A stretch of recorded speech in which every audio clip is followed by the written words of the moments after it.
we will draw this meeting to an open, please. I would like to welcome everyone here and welcome people from the members from the public. Thank you very much for attending. It's great fortitude that you do this. And welcome all the councillors. Before we commence, Debbie, would you do our prayer, please? Thank you. Thank you. O God, our Creator, bless us as we gather today for this meeting.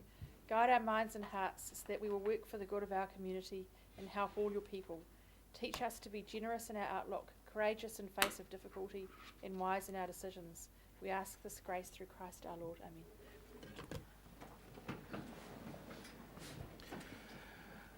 We have one apology from Councillor Curtin, who is sick today, and he didn't look too good yesterday, so he staggered through the meetings yesterday, but today he's spending the day in bed, so apologies from him. Apologies from Fenton for lateness. He's going to be late. And apologies from myself. I have an appointment that I cannot avoid in Hastings, so I'll be leaving it's at 12:30, so I'll be leaving at 11:45, and Councillor Barker will take the chair. It should take me an hour or an hour and a half. So essentially I'll miss lunch, which is a bit of a shame.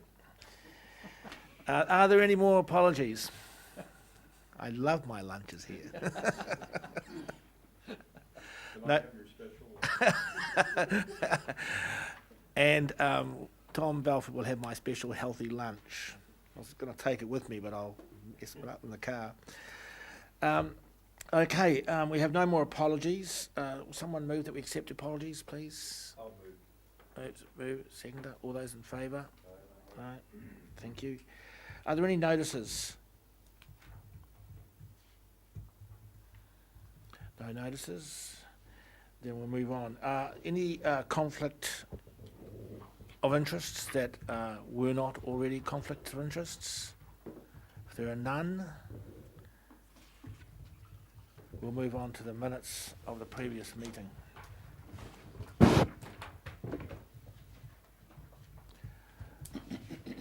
Where are we? Here we are. I'm not going to go through page by page. For correctness, does anybody have any corrections in the minutes? Yes. So we'll just cite the page. Yes, page number 12, point number 17, bullet point number 2. 12, is it? Page 12? Page 12, yeah.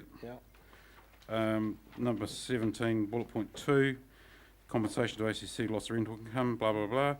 I understood that was more of a discussion. I thought that Councillor Barker actually asked the staff to prepare a report on how that particular scheme or deal, whatever it is actually proceeding. Wanted some numbers back. If you go back and have a look at the video record at about 17 minutes and 30 seconds on that particular item. Yeah, no, I recall that too.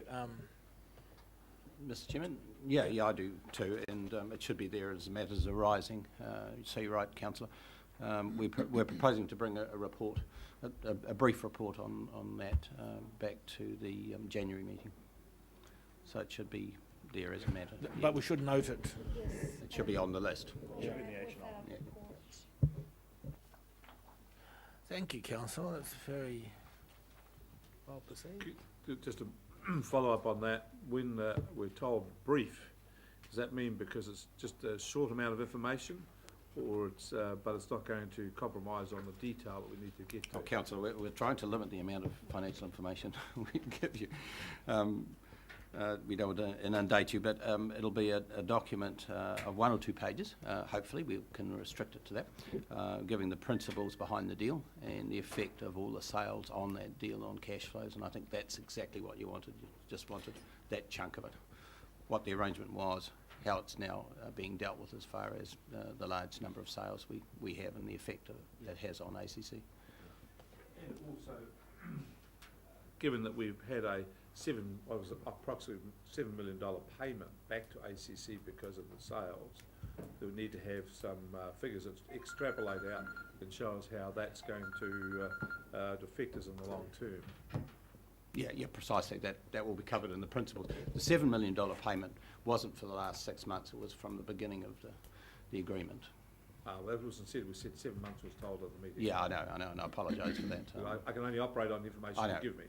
Say 7 months, I say 7 Yep, months. absolutely, councillor, I don't blame you. But I thought I would clarify that. Okay. Yeah. It Yeah, changes the numbers a bit. Yeah, I think you're right, Paul. We're interested in the fundamental deal with and how those numbers all work, how that works out. So it's a short paper. Any other corrections in the minutes? Okay, subject to that correction, do we have someone moving to, can we have someone to move that minutes are now correct? Paul, will you do that? Second to Councillor Barker. Yes. All those in favour? All right, minutes are accepted.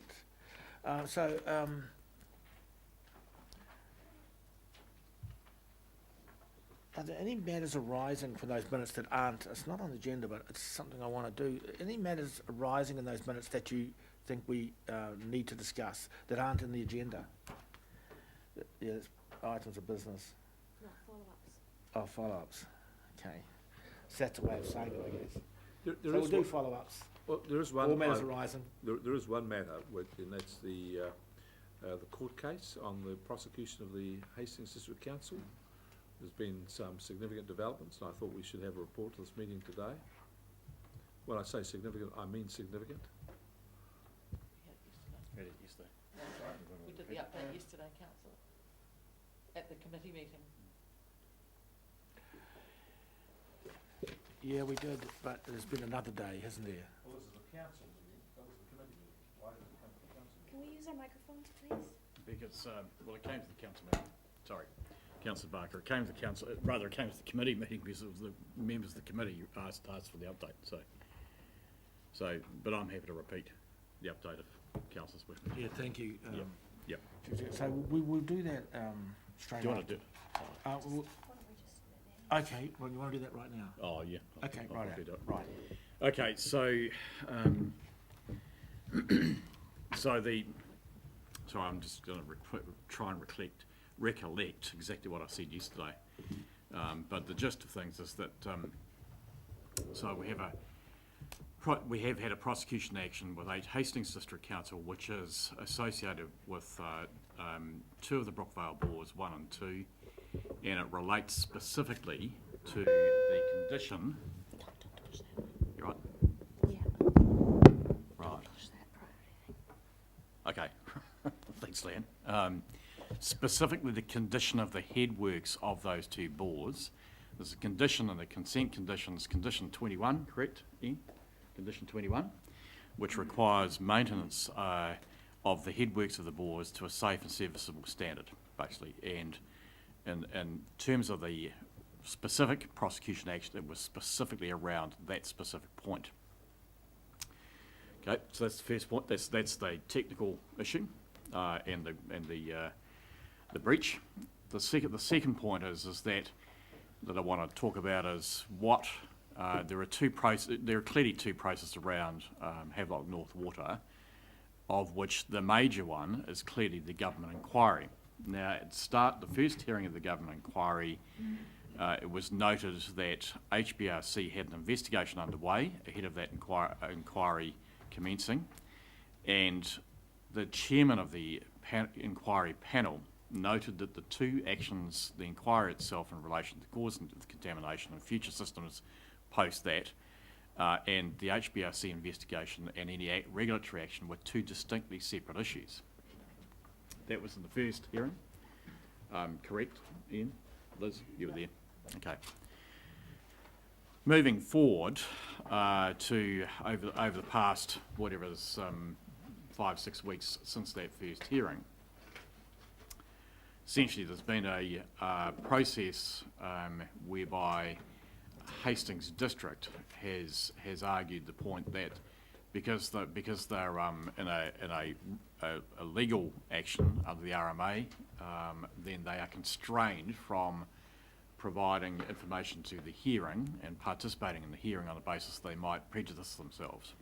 Okay, so that's the third point I want to make.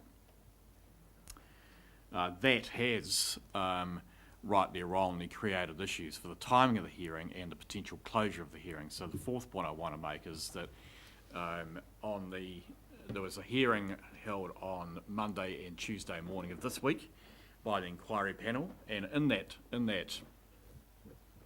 hearing, there was a certain amount of time spent by the inquiry panel and others arguing the case that says basically that the prosecution was getting in the way of the inquiry timetable and the inquiry being completed. Now, that's I'm not going to go into all of the interactions between those issues, but that was the argument being mounted. And that was a shift, it's fair to say, from between the first hearing and that hearing yesterday.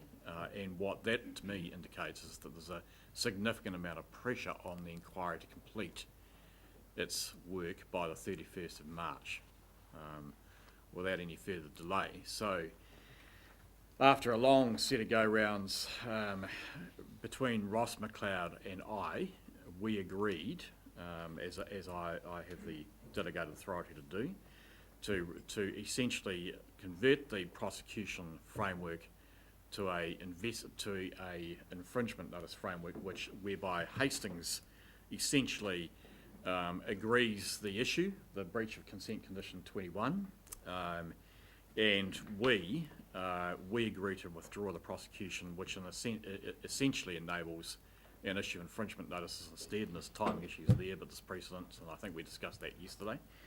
And that enables the inquiry to get on and complete without the potential legal issue of or legal argument that one party is prejudiced in releasing information to the inquiry around the cause of the contamination. So that essentially is where it sits today.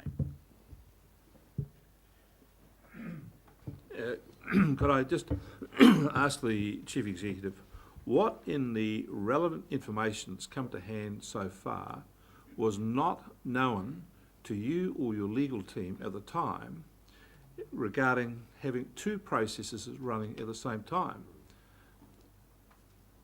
The advice I had, and I'm going to get, if needs be, other members of the team to talk to this point too, the advice I had took into account the legality, the scale and the issues associated with a regulatory action. That was both technical advice from staff, the compliance team, and as well as legal advice.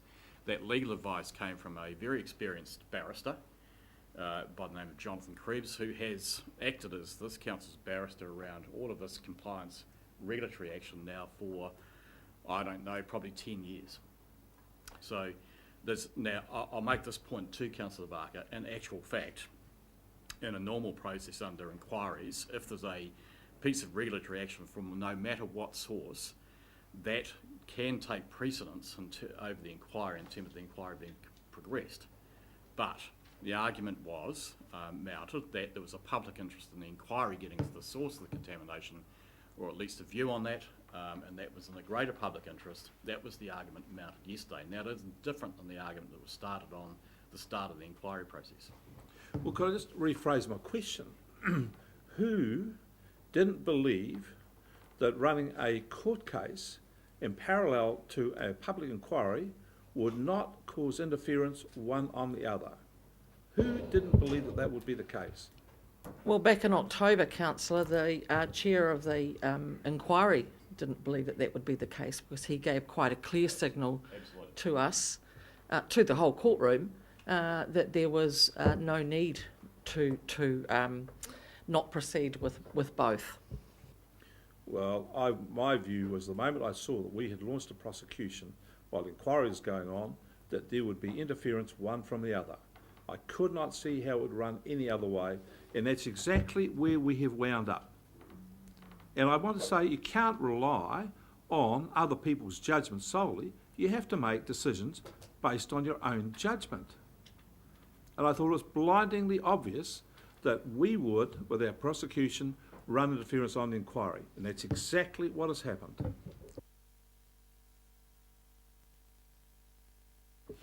Thank you, Councillor. We had a good bash at this yesterday. Is there anybody else got For the resolution. Sorry, you want a resolution? I want to move that we receive the Chief Executive's report and that the Hawke's Bay Regional Council discharge its current legal team and re-engage a fresh legal team. We have a resolution on the table. Do we have a seconder? You're talking about the entire legal team? For the prosecution, yes. Can we have clarification who that means? Well, that would mean, it would mean Jonathan, and Jonathan, it's fair to say, is away for 7 weeks overseas, so. Well, who As are, of Jon- Thursday. but Jonathan is our barrister.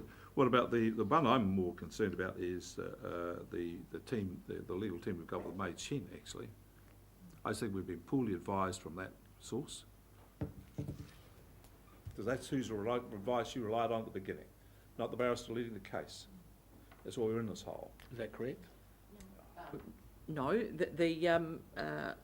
one of the things that was specifically asked of Mr. Krebs was, is there anything under the Resource Management Act in terms of any enforcement that requires us to take account of any other proceedings that are going on, a la the inquiry? And there is nothing there that either required us or allowed us to take that into account. You have to remember, councillor, that under the Resource Management Act we have a 6-month window only from the date of the alleged offence to be able to prosecute. Other agencies, for example the Health Board, have a 3-year window of opportunity and may still decide to lay charges if they so wish at any point.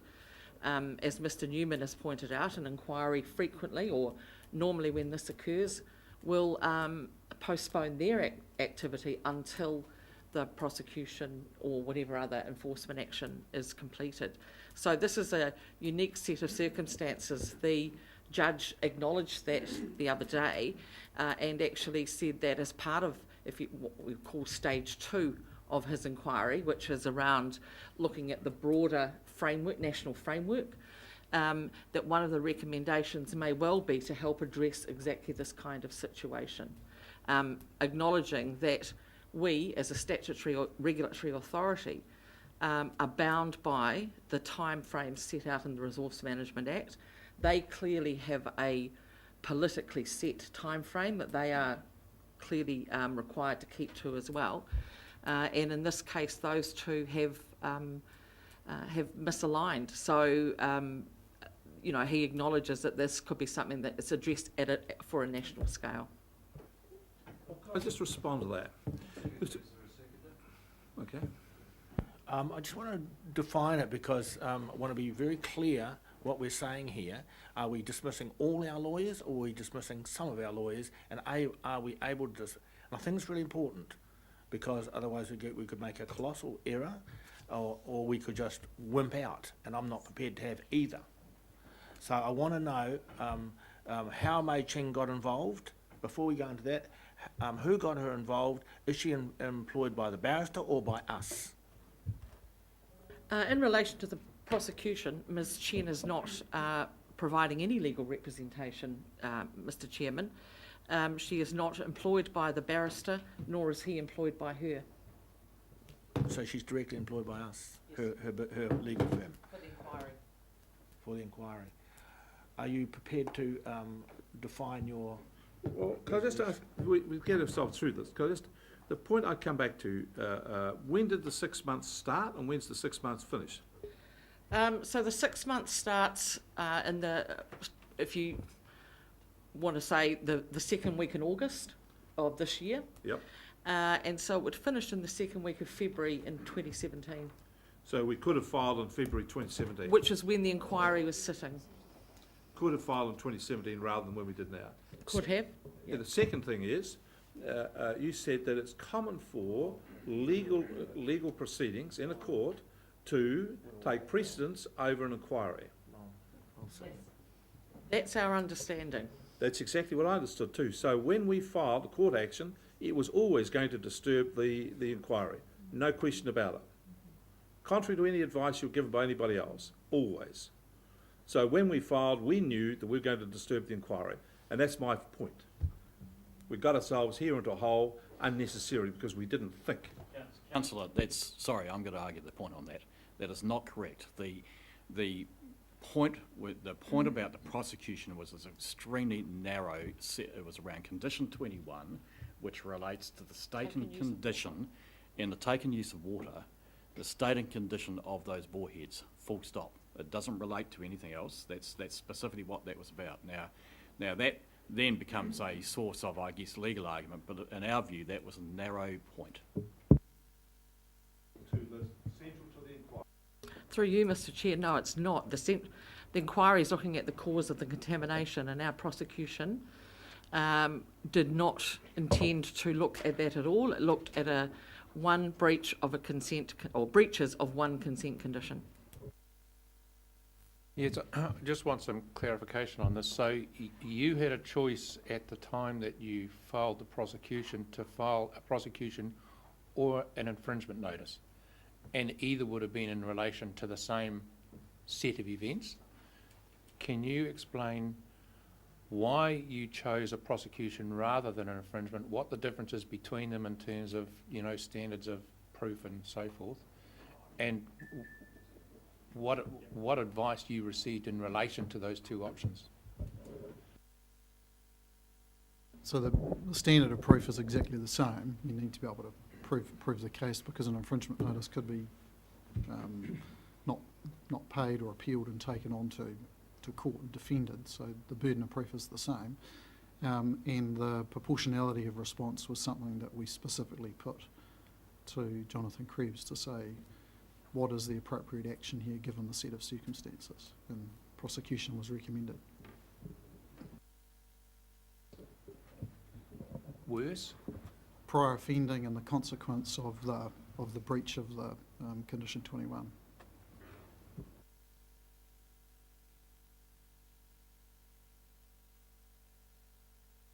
Well, I'd see that there's no, just make one last observation. Had we have filed at the end of the 6 months in February, then the inquiry, by the time all the other processes would have finished its work, due to finish in March.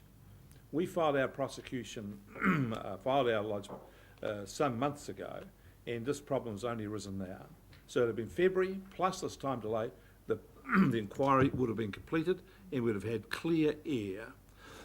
What we've done is mistimed our shot, and we've now got withdrawals and all sorts of things going on. And my principal concern here is it looks really messy. It looks really untidy, and if you just look around, listen to the community, the regional council does not come out of this looking good. And I'm really sad about the reputational damage to the regional council because of that. And it was completely avoidable, in my opinion. I'm going to make one comment in relation to that statement, Councillor, and that is simply this, that the inquiry was due to finish under all circumstances at the 31st of March. So there was, whether we like it or not, there was a judgment call made around regulatory action, and that there had to be a judgment made as to whether there would be more disturbance of the inquiry by going ahead, or more disturbance of the inquiry by actually prosecuting while it was still sitting. So that was a judgment call that was made essentially by the team, and you know, I accept that this regulatory process is inevitably messy, it's inevitably contentious, and it's complicated, and it is complicated by the sole set of circumstances, no doubt about that. Councillor, I also want to ask you one last time though, are you prepared to move your resolution based on that Chen Palmer, whatever that firm's called? That's what the board inquired, this is about this prosecution I was concerned about. I just think we made a terrible error here. Then we'll let it go. Okay. Thank you for that discussion. I think we needed to have it. Sorry, okay. is there a resolution? No. Pardon? No.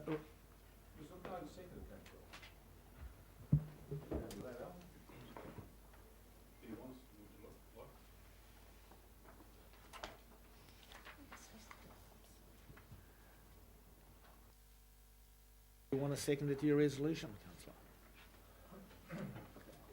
Even though I'm told we can't do this, but We can't do this.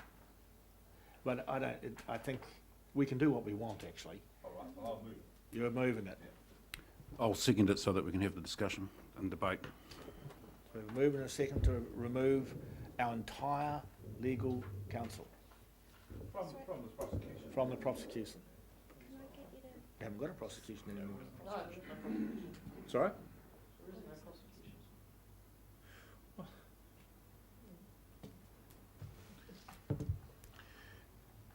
The resolution will read that receive the Chief Executive report, and this council discharges its current legal team involved in the legal proceedings against the Hastings District Council and re-engages a new team.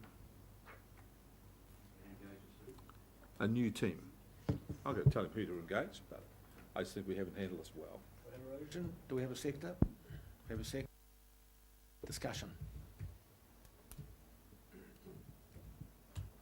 Mr. Chairman, one point that hasn't been, I think, covered today is that my understanding, and please correct me if I'm wrong, is that in the early instance, the presiding judge, if that's what you call him, or whoever is heading this inquiry, encouraged the regional council to continue to undertake its enforcement action by way of prosecution, and said that this thing operates independently. It's the inquiry panel themselves who have come to a different conclusion later on. They've changed their mind, and Mr. Newman acknowledged that situation and then did his best and did a very good job, in my view, and in fact was complimented by the presiding member for his actions in reaching a situation that was now more suitable to the inquiry's purposes. So I too congratulate our Chief Executive in working through this messy situation. Thank you, Alan. Councillor Balfour. A question. I assume if in the discussion that occurred around the time that Councillor Dick is speaking, that if the presiding judge had indicated a problem with the approach and noted that and indicated presumably a guiding view on the matter, we would have had the same opportunity as we now have perhaps belatedly taken to withdraw the prosecution in response to that guidance, would we not? Yes, that's absolutely correct, and had that been the view at the time, that would have been a distinct factor in the consideration. I would have expected the team here to have a view on it, and I would have had a view on it, actually, if that had been the instruction. But it wasn't, it was the opposite.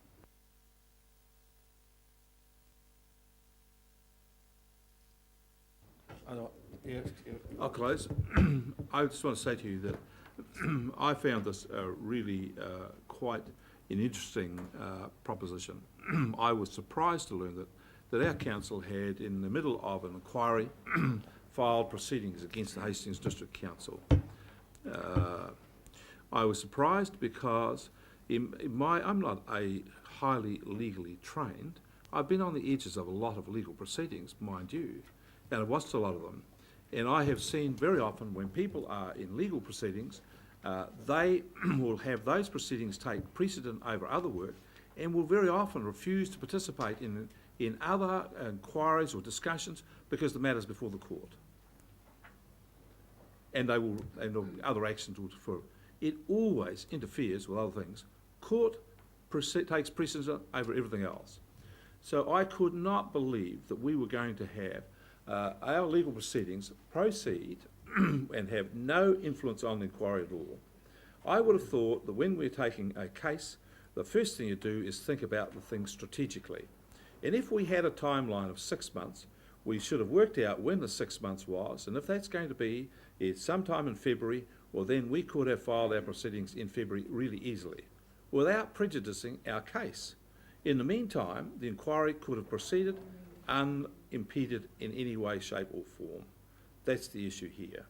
Now, in the public mind, the public were surprised that we had an inquiry going and legal proceedings going, and they couldn't understand what this was about and how this was going to work.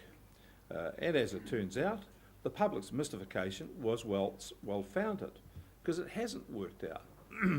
So we now have a change of course. We've gone from one to another. We now have things adjourned, we have things pulled off, and we're all sort of milling around wondering where we're going to go. With one exception, is the inquiry is proceeding, which everybody agrees with is the right thing to do. People want to know what is the truth about the water situation in Havelock North. That's the overriding thing people want to know. What is the truth? How did this happen? And more importantly, how can we make sure it does not happen again? That's what people want, above all else. Our legal proceedings were not going to necessarily assist in that. The inquiry was the primary role. And we should have thought strategically and said, let the inquiry run, let us do nothing which impedes that, help it all we can, help the Hastings District Council, help the District Health Board, and whatever we have to do, because we are regulators, let that sit second. But no, we didn't. And we have the situation. I'm just here, my purpose of my resolution is to express frustration as a councillor and express frustration of many of the public of Hawke's Bay about the circumstances we're in. That's what this is about. This is not a good situation. It is messy and it's untidy, does not look good. And that's the message we want to give clear from that. And in my view, it's a failure of thinking, a failure of strategy. And no matter what the chair of the inquiry said, I would have thought differently. Absolutely been very cautious on this. We were not. That's the purpose of this resolution, to show my incredible frustration about this. It was a train wreck about to happen and completely understandable about anybody who watched with any knowledge of these proceedings. That is the closing argument. But just to put it in context, that is the context behind the resolution. The resolution is to fire our lawyers. Well, we've got bad advice. Get some new ones. Okay, I'm going to move it. Everyone knows what the gravity of this is. We're going to move it. All those in favour? Aye, aye. Against? 1, 2, 3, 5. It's lost. I think I'm calling for, what do you call it? Hands up? Division? Division? I don't think there's division. Yes, I want division. You want division? The people who win the vote are not allowed to call for division. That's what the rules are. Division's call for those people who lose and want to check it. I think, Councillor, my rule on that, I want division. All those in favour of the motion? Aye. The 3 of us against, and there were 4 on that. Can you list the names, please?